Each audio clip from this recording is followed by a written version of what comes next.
Good day, this is the Professor, CBMD PhD, and today's Friday, October 6, 2023. It is 3:56 and 2 seconds, AM Eastern Standard Time, and today's research, eyewitness accuracy. So let's hop to it here. Not the usual suspects, new interactive lineup, boosts eyewitness accuracy, date October 2nd, 2023. Source: University of Birmingham. Allowing eyewitnesses to dynamically explore digital faces using a new interactive procedure can significantly improve identification accuracy compared to the video lineup and photo array procedures used by police worldwide, a new study reveals. Interactive lineups present digital 3D faces that witnesses can rotate and view from different angles using a computer mouse, enabling witnesses to actively explore and match faces to their recollection. As the scientific investigators and psychologists found that the interactive procedure enhanced people's ability to correctly identify perpetrators and avoid misidentifications.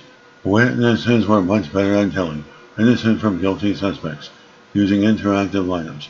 This technology creates retrieval conditions that boost memory performance. Researchers recruited 550 volunteer witnesses to test ability to make a correct identification of previously seen individuals.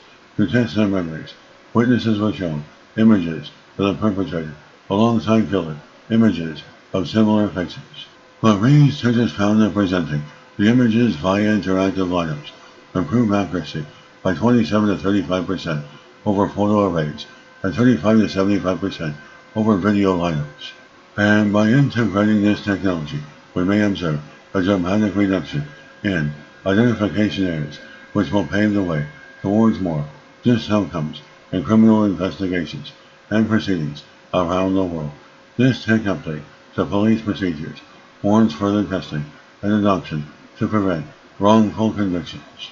The study is the first to experimentally compare interactive lineups against police video lineups and photo arrays, the results showing interactive lineups superiority over the two most widely used identification procedures used by law enforcement could potentially revolutionize how law enforcement agencies conduct eyewitnesses identification. They look forward to working with law enforcement to test interactive systems that harness technological advances for more accurate investigations. And this is the Professor of Space Technology, Advanced Physics, Mathematics, Computer Science, and Leader of Research. This video was created for educational purposes only. Hope you enjoyed listening. Until next time, have a great day.